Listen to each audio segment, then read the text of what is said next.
Les Éditions de l'Homme présentent Le journal d'Aurélie Laflamme, tome 1, Extraterrestre ou presque. Un livre d'India Desjardins, lu par Marianne Derville.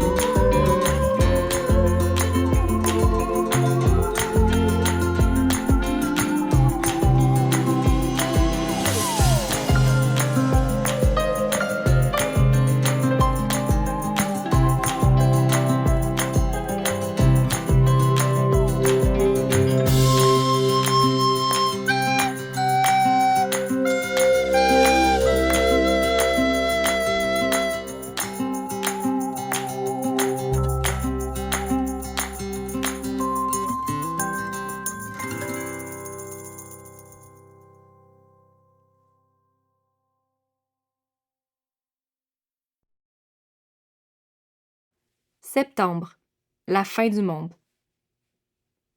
Chapitre 1. Mardi 13 septembre. Parfois, je me sens seule dans l'univers. Je me sens aucune affinité avec personne, sauf avec ma meilleure amie Kat, mais depuis qu'on s'est chicané pour une niaiserie, on se parle plus. Il y a ma mère, elle est en bas dans la cuisine en train de faire de la sauce à spaghetti et ça sent très bon. Mais je peux pas vraiment tout lui dire et parfois, elle m'énerve. Comme en ce moment, je suis punie parce que j'ai commis une petite, disons, erreur de comportement à l'école. C'était vraiment rien du tout, vraiment.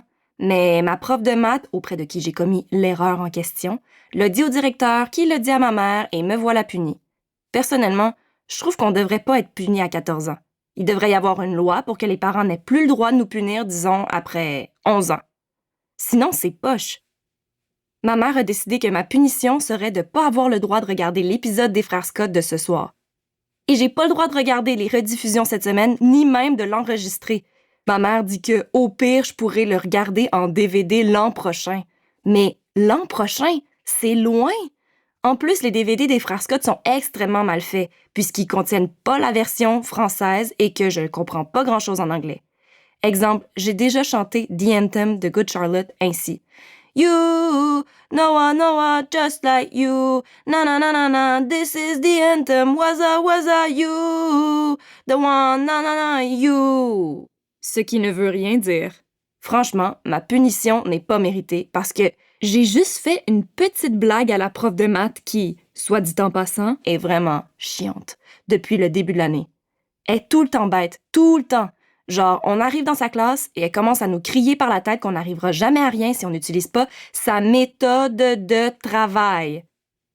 Sa méthode de travail. Jocelyne Gagnon, ma prof de maths, enseigne sa matière en nous disant ce qu'il faut souligner, la couleur du crayon à utiliser et les lignes qu'il faut passer. Par exemple, le volume d'un solide est la quantité d'espace, souligné quantité d'espace 2 fois au crayon vert, qu'occupe ce solide. Passez une ligne, commencez après une marge de 2 cm. Aujourd'hui, en classe, elle a crié « Il faut suivre la méthode de travail, sinon vous allez manquer le bateau pour l'examen du ministère. » Et j'ai répondu « On prendra le train. » Là, quelques personnes ont timidement ri et elle a demandé « Vous trouvez ça drôle? » Et il y a eu un gros ou plutôt un énorme malaise, souligné 2 fois le mot « énorme » au crayon rouge. Ensuite, elle m'a dit d'aller voir le directeur. Ça, c'est vraiment le genre de choses qui me gêne. Car quand je vais au bureau de Denis Beaulieu, le directeur, pour quelque chose que j'ai fait de mal, je suis incapable de terminer une phrase sans pleurer. Exemple, Denis Beaulieu. « Pourquoi t'es ici? » Moi. « Parce que j'ai fait quelque chose qui... » Le reste de ma phrase est incompréhensible car rempli de sanglots de mots trop aigus, de reniflements, etc. Donc, comme je le disais, très gênant. Bref, je suis allée au bureau de Denis Beaulieu. Il a été capable de comprendre ma blague malgré mes sanglots. J'ai même cru remarquer qu'il avait du mal à garder son sérieux. Je sais pas si c'est parce que je pleurais ou à cause de ma blague. Et il a appelé ma mère, qui a finalement décidé de m'empêcher de regarder les Frères Scott. Très frustrant. Si elle m'avait empêché de manger du spag, ça m'aurait affamée, mais j'aurais trouvé que j'étais moins, disons, martyrisée. Oui, c'est ça, je suis martyrisée. Aurore et moi, même combat. Non, faut pas exagérer quand même. Mais c'est vrai que ma mère est une maniaque du ménage et qu'elle m'a même déjà fait manger du savon. Sauf que c'était vraiment une erreur de sa part. Elle avait confondu la bouteille de sauce au chocolat avec celle du liquide à vaisselle. Je sais pas comment elle a fait. On avait vraiment ri cette journée-là et je lui en avais fait manger pour me venger. Elle avait fait semblant de trouver ça vraiment bon. 17h19. Ma mère m'appelle pour me dire que le souper est prêt. Finalement, j'ai pas mal faim, alors je suis contente qu'elle m'ait pas privé de souper. Oui, oui, j'arrive! Ah, elle m'énerve des fois. 20h34. Ma mère ne se souvient pas du tout de l'anecdote de la bouteille de sauce au chocolat versus la bouteille de savon à vaisselle. Tellement insultant. C'est un de mes souvenirs d'enfance marquants et elle ne s'en souvient même pas. Il me semble que boire du savon à vaisselle, on n'oublie pas ça comme ça. Mais je me suis dit que, puisqu'elle a une si mauvaise mémoire, elle ne se souviendrait peut-être pas de ma punition. Alors, j'ai essayé de regarder les frères Scott, mais elle s'en souvenait. Grrr. Je trouve que la mémoire sélective de ma mère ne m'avantage pas vraiment. 21h. Je suis dans ma chambre à la recherche de quelque chose à faire. En fait, j'ai des vœux à formuler et j'ai attendu quelques minutes une étoile filante, mais je trouve cette technique un peu longue. Il y a aussi 11h11, mais ça me tentait pas d'attendre à demain avant midi. Et j'ai bien cherché des coccinelles, mais sans succès. Selon mes connaissances en matière de souhaits, il me reste que l'option de dire la même chose en même temps que quelqu'un ou Dieu. Comme je suis toute seule, Cher mon Dieu, ou peu importe votre nom, ici on nous a parlé de vous, mais également de plusieurs autres religions et je ne voudrais pas vous insulter si vous ne pratiquiez pas la religion que je vous attribue. Je ne vous parle pas souvent, c'est parce que je ne pratique pas vraiment de religion, mais ce soir, je voudrais demander des choses à n'importe qui, disons, spécialisé en souhait, et vous êtes le seul à qui j'ai pensé. Est-ce qu'il faut se nommer quand on prie? Je veux dire, ça doit être assez mêlant de recevoir plein de demandes comme ça, anonymes. Vous devez pas trop savoir où accomplir vos miracles. Êtes-vous encore capable d'en faire? Êtes-vous capable de faire des affaires plus hautes que de changer de l'eau en vin, disons? Parce que de nos jours, il y a plein de magiciens qui font des choses vraiment impressionnantes. Bon, on le sait que ce sont des trucs et non des miracles, mais en ce qui vous concerne, c'est flou parce que vos trucs n'ont jamais été dévoilés. D'ailleurs, vous avez perdu un peu de crédibilité, si je peux dire, lorsqu'on a découvert que vous n'aviez pas créé l'univers, mais que c'était dû à un phénomène appelé le Big Bang. Est-ce que ça vous insulte si je dis ça? Je voudrais pas mal commencer notre relation parce que j'ai plein de choses à vous demander. Et des fois, socialement, je fais des petites gaffes. C'est souvent parce que je parle trop. Bon, focus. Si jamais il faut que je me nomme, eh bien, c'est Aurélie Laflamme. En passant, je suis pas baptisée. Est-ce que je peux vous demander des choses quand même? 1. J'aimerais vous demander qu'il ne se passe pas trop grand-chose dans les frères Scott ce soir, car je ne voudrais pas être toute mêlée dans l'intrigue. Mais bon, ça c'est vraiment facultatif, là, c'est une demande pour me réchauffer. 2. J'aimerais vraiment me réconcilier avec mon amie Catherine Demers, s'il vous plaît. On s'est chicané l'autre jour et ça me fait vraiment de la peine. En plus, c'était pour une niaiserie et je m'ennuie d'elle. 3. Si ma mère pouvait gagner plus d'argent et travailler moins, ce serait vraiment cool. 4. Ah, et si vous étiez capable de rendre les biscuits aux brisures de chocolat bons pour la santé, ce serait génial, parce que je pourrais en manger plus, ma mère ne limiterait pas ma consommation à 3 biscuits par repas et je serais pas obligée de manger les autres en cachette. 5. Aussi, si jamais c'est possible, j'aimerais ça que vous disiez à mon père que je m'ennuie de lui et que je l'aime. 21h12. Ma mère est entrée dans ma chambre et elle m'a vu pleurer. Elle m'a dit qu'elle ne pensait pas que les frères Scott, c'était si important pour moi. Alors, elle m'a avoué qu'elle me l'avait enregistré. Et je pleurais pas pour ça, mais je voulais pas lui parler de mon père car ça lui aurait fait de la peine. Elle n'aime pas qu'on en parle. Elle m'a également avoué qu'elle avait trouvé ma blague d'aujourd'hui assez drôle et qu'elle l'avait dit à Denis Beaulieu qui a pensé la même chose. Il veut tout de même rencontrer ma mère. Mais elle a promis de me défendre. Elle a ajouté « T'as rien volé quand même ?» J'ai serré ma mère très fort dans mes bras. Peut-être un peu trop, car elle a fini par dire « Ouch! Je ne peux plus respirer !» en riant et me repoussant doucement. Puis, avant de refermer la porte de ma chambre, elle m'a dit qu'elle avait un vague souvenir de l'affaire du savon à vaisselle. Chapitre 2. Jeudi 15 septembre. Je vais dans une école de filles. Si j'allais dans une école mixte, j'aurais peut-être plus d'amis parce que j'aurais la possibilité d'être amie avec des gars. Mais comme je vais dans une école de filles, cette possibilité est écartée. Pourquoi je vais dans une école de filles? En 6e année, je me tenais avec Rosalie Moisan. C'était ma, disons, meilleure amie dans ce temps-là. Mais ça a vite changé à la suite de ce qui s'est passé. Mais tant qu'il ne s'était pas passé ce que je ne savais pas qui allait se passer, je la considérais comme ma meilleure amie. Bref, voici ce qui s'est passé. Je me tenais avec Rosalie. Elle a commencé à sortir avec William Dorion, un gars de 14 ans, mon âge actuel. Et je peux vous jurer que les gars de 11 ans ne m'intéressent pas du tout, alors que pensez avec le recul de William Dorion. Rosalie était toute fière de sortir avec un gars de 14 ans, qui, soit dit en passant, avait doublé et qui était en 2e secondaire et non comme moi en 3e. Elle en parlait à tout le monde. Un jour, elle a voulu me présenter à William, et lui, je sais pas trop pourquoi, a commencé à triper sur moi. Je jure que j'ai rien fait pour que ça arrive, car personnellement, je le trouvais un peu moron. Malgré tout, j'avoue que je me sentais un peu touchée qu'un gars de 14 ans tripe sur moi. Il a commencé à me cruiser devant Rosalie. Dans ce temps-là, on dirait que j'avais pas encore eu, disons, d'éveil au niveau de ma conscience. Et au lieu d'être solidaire envers mon ami, j'ai commencé à sortir avec William. Évidemment, Rosalie s'est sentie très frustrée. Tout ça pour dire que je suis sortie avec William pendant 1 semaine. À 11 ans, je jouais encore à la poupée Barbie. Je le sais, c'est vieux pour jouer à la Barbie, mais j'étais pas capable de m'en empêcher et j'adorais ma Barbie mèche bleue, car je la trouvais rebelle. Alors, William riait un peu de moi, avec raison, j'imagine. D'ailleurs, parenthèse, sans parenthèse, j'aimerais que sur les boîtes de Barbie soit indiqué l'âge où on doit officiellement arrêter de jouer sans passer pour jeune auprès de nos amis. Moi, je trouvais encore plus le fun de jouer à la Barbie à 11 ans qu'à, disons, 6, car j'avais des scénarios beaucoup plus élaborés. J'ajoutais de la musique, c'était vraiment comme dans un film que je faisais moi-même.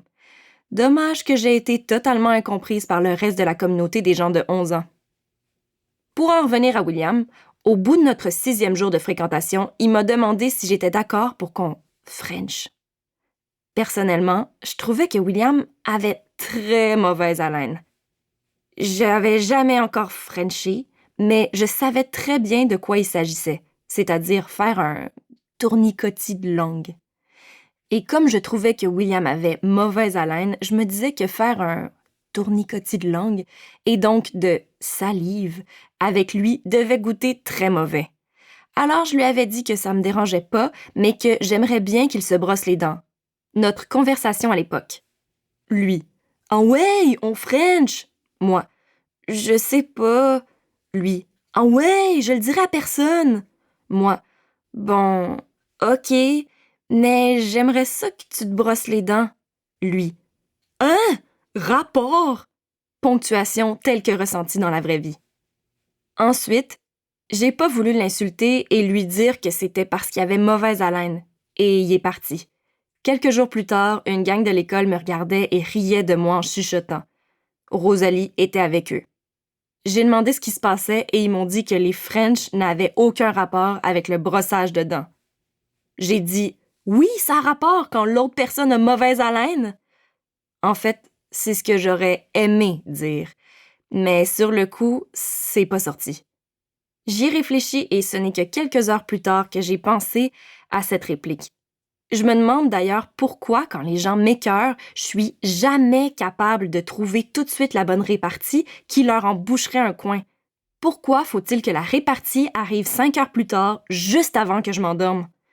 Impossible d'arriver le lendemain et de lancer la phrase incendiaire que mon cerveau m'a envoyée en retard parce que ça aurait juste l'air hors sujet et que les gens me regarderaient l'air de dire « rapport », ce qui aiderait rien à ma cause.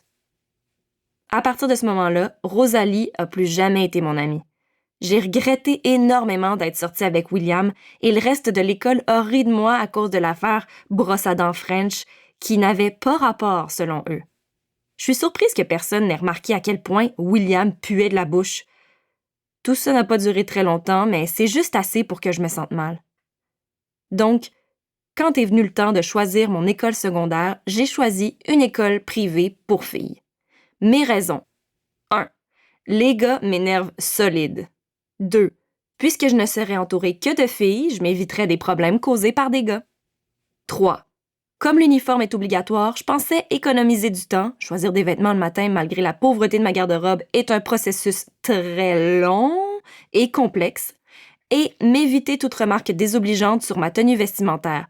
Petit détail qui m'a causé bien des soucis au primaire. Les raisons que j'ai données à ma mère. 1. Mon éducation serait meilleure. 2. Mon père aurait aimé que son argent me permette d'aller dans une bonne école. Ben, ça, c'était vrai. Mais j'avoue que je m'en suis un peu servie pour toucher la corde sensible de ma mère et que ce n'était pas tout à fait correct de ma part. J'avais vraiment besoin d'une nouvelle vie. Finalement, c'est ma 3e année à l'école privée et je regrette pas mon choix.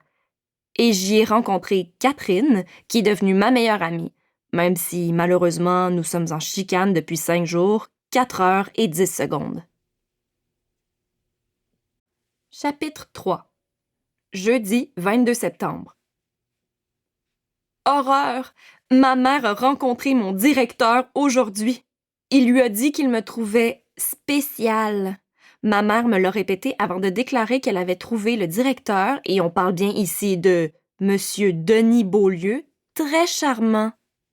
Et elle a dit charmant de façon particulière. Un genre de façon avec un petit temps de réflexion et les yeux qui bougent vers la droite pour revenir dans leur orbite et choisir le mot et le prononcer de façon un peu plus douce que le reste de la phrase, en plus d'un petit sourire en coin. Je capote! Si ma mère tripe sur Denis Beaulieu, je suis faite! Mais revenons-en à blabla spécial. De quoi je me mêle, monsieur le directeur, que ma mère trouve charmant? Oh, si j'étais pas en chicane avec Kat, je l'appellerais tout de suite et on élaborerait un plan pour tenter d'analyser la situation avec du recul et non avec mon émotion de peur que mon directeur devienne le chum de ma mère et qu'il vienne vivre chez nous. Ma mère. Et il voudrait que tu t'impliques plus dans tes cours. Moi. Quoi?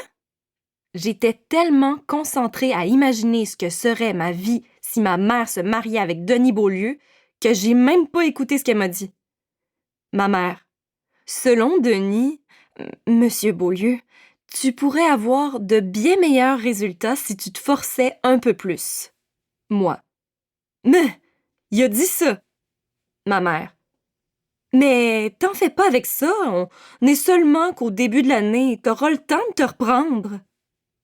J'ai choisi l'école privée, mais j'avais pas pensé que je serais considérée comme spéciale par le directeur, ni que j'aurais à me forcer plus à l'école.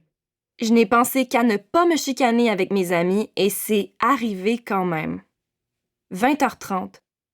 Je trouve ma vie limite stressante. 21h. Je dois penser à un plan pour changer d'école. 21h02. Surtout si ma mère tripe sur mon directeur. 21h36. Plan A.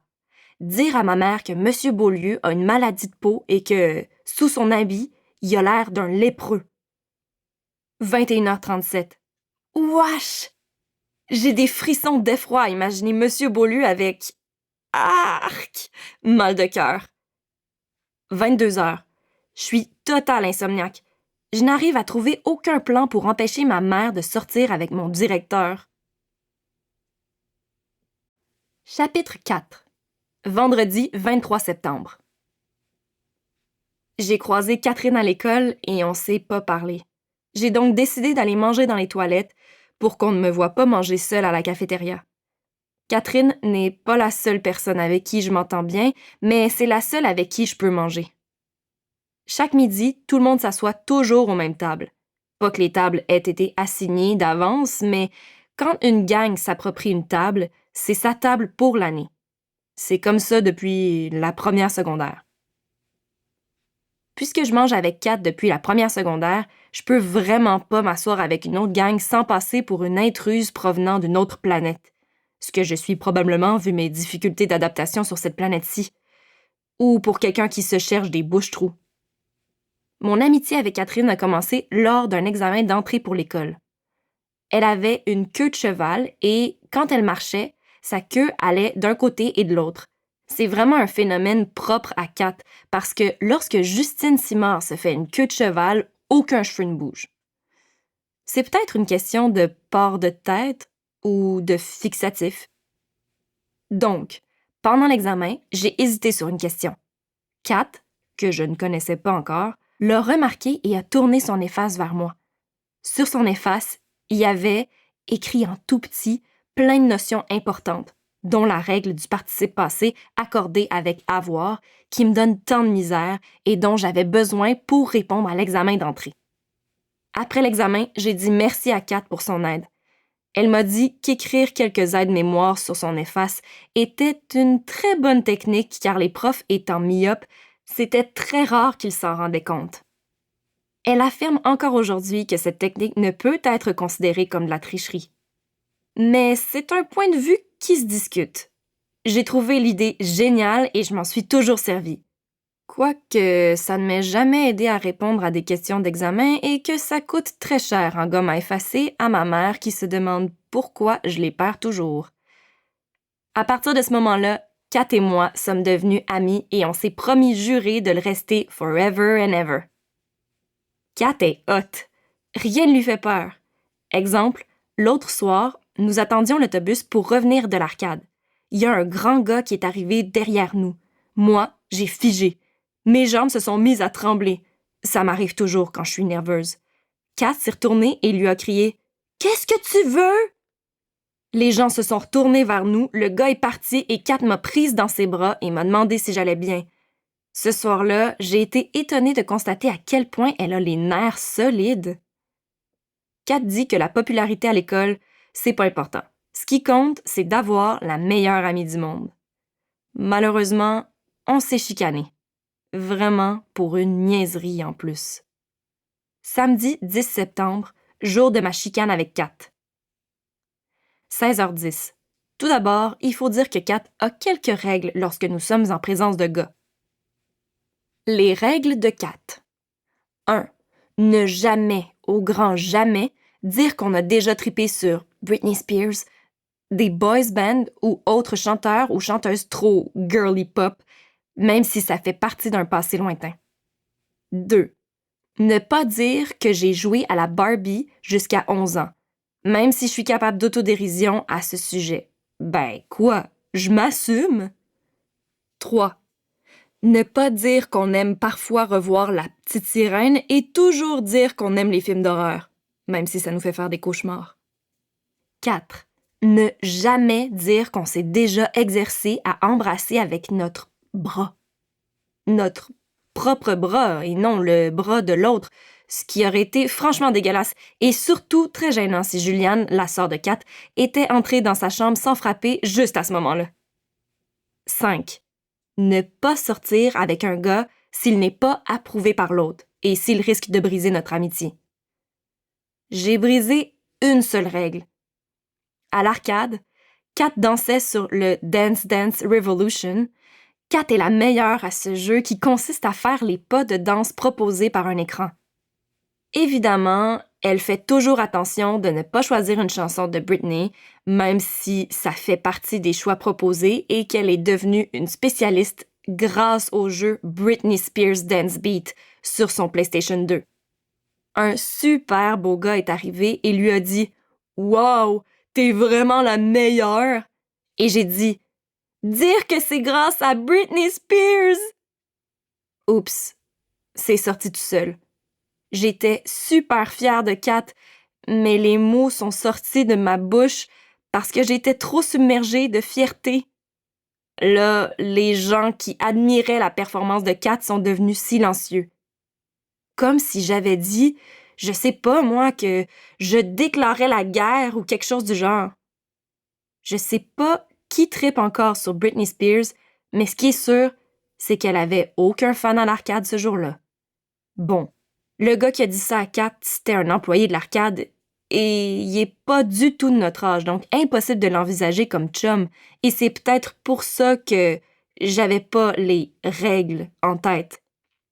Mais Kat m'a lancé un regard foudroyant et elle a arrêté de me parler. Je me suis excusée 1 million de fois, mais elle me boude. Kat est ma meilleure amie, mais j'avoue qu'elle est un peu soupe au lait. Elle est également très orgueilleuse. Probablement qu'après réflexion, elle trouve ma gaffe pas si pire que ça, mais qu'elle n'ose pas me le dire. Retour au vendredi 23 septembre. 15h43. En revenant de l'école, j'ouvre le Miss, un magazine de filles, et je décide de faire le test « Êtes-vous amis pour la vie ?» Miss Magazine. Test. Êtes-vous amis pour la vie? Pas toujours facile d'être amis, mais c'est en traversant des obstacles qu'on approfondit nos liens. Fais le test pour découvrir si votre amitié est faite pour durer. 1. Ta meilleure amie est invitée dans un party super hot et pas toi. Que fait-elle? A. Elle tente de te faire inviter. B. Elle y va sans t'inviter. C. Elle te dit qu'elle n'ira pas et tu apprends 2 mois plus tard qu'elle y est allée. C'est clair que je choisis la première réponse, Kat irait jamais dans un party sans moi. 2. Tu te sens triste et tu te confies à ta copine? Comment réagit-elle? A. Elle t'écoute et te console. B. Elle te dit que tout ça va passer et change de sujet. C. Elle t'avoue que, depuis quelque temps, elle te trouve un peu chialeuse. Chaque fois qu'on a de la peine, Kat et moi, on mange des nibs.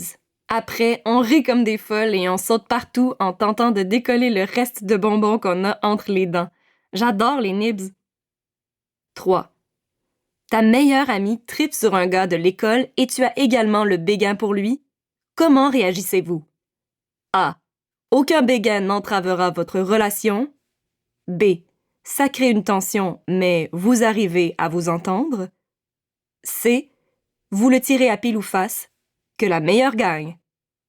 Kat et moi n'avons vraiment pas les mêmes goûts, ce qui est légèrement un avantage. Je dis légèrement car, vu qu'une de nos règles stipule que chaque gars qu'on choisit doit être approuvé, ça peut devenir un inconvénient si l'autre le trouve laid ou moron. Pour l'instant, c'est pas un problème en ce qui me concerne, car les gars m'énervent. Je comprends même pas ce qu'on devrait leur trouver. Ils puent! Bon, ils puent pas vraiment, sauf certains qui puent pour de vrai, comme William Dorion, mais c'est juste que j'ai d'autres choses à faire que de triper sur eux. Et, hors sujet, quelqu'un devrait aller dire aux gens du Miss que personne n'utilise le mot « béguin ». Top vintage. 4. Quel genre d'activité faites-vous ensemble? A. Vous faites pratiquement tout ensemble? B. Après l'école, vous faites souvent vos devoirs ensemble? C. Vous vous voyez surtout à l'école? Je dirais toutes ces réponses, donc la réponse A, encore une fois. Mais c'est pas la bonne réponse ces temps-ci. Depuis notre chicane, on se voit plus tellement, Kat et moi. J'aimerais tellement ça l'appeler. 5.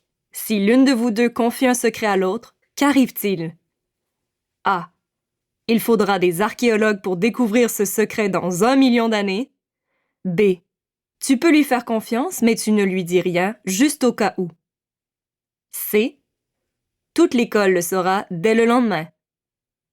Assurément A. D'ailleurs, je trouve que le test manque souvent de suspense.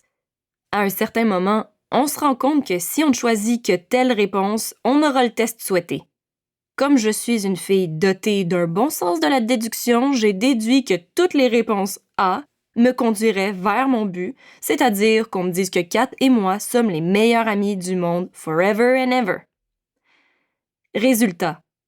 Une majorité de A, amis pour la vie. Ta meilleure amie et toi, c'est du solide. Vous avez plusieurs points en commun. Elle sait te faire rire et vous avez beaucoup de plaisir ensemble.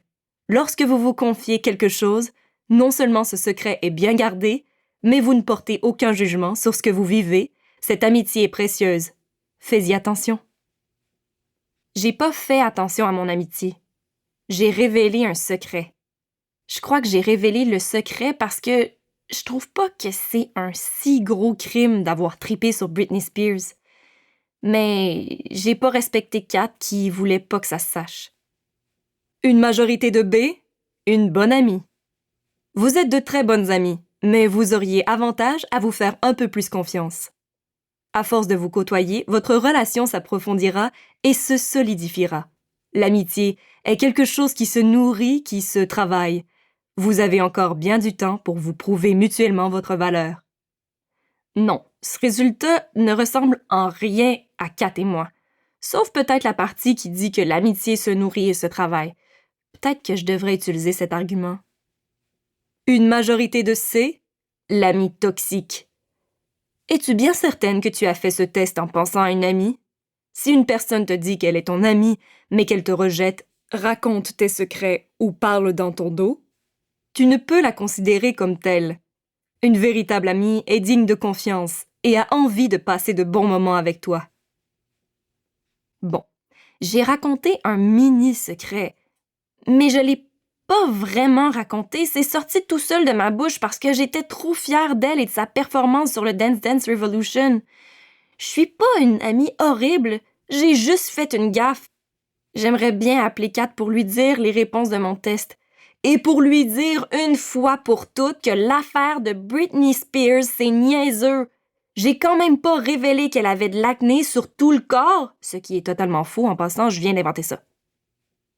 16h32. Je déchire la page du magazine et je mets le test dans mon sac. Ça peut toujours servir.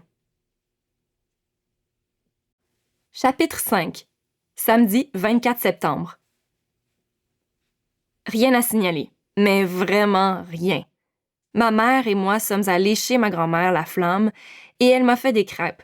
Bon, je dis ma mère et moi sommes allés, mais la vérité c'est que ma mère y est allée et que j'ai été obligée de l'accompagner. Heureusement, les crêpes de ma grand-mère sont les meilleures de l'univers. Quoique, n'ayant jamais voyagé aux confins de la galaxie pour vérifier mon affirmation, je dois dire que c'est une opinion qui n'est fondée que sur les autres crêpes de la Terre. En fait, elle est fondée sur les crêpes que j'ai goûtées dans ma vie, donc seulement ici, au Québec. Et puis, finalement, j'ai pas goûté à beaucoup de sortes de crêpes, à part celles de ma mère et les déjà toutes faites Aunt Jemima. Alors, mon opinion n'est basée que sur mon goût personnel et mon instinct. Et je crois que mon instinct ne se trompe pas quand je dis que ce sont les meilleures crêpes de l'univers, car il me semble impossible. Nous espérons que vous avez apprécié cet aperçu. Pour continuer à écouter ce livre audio sur Google Play Livres, utilisez le lien dans la description de la vidéo.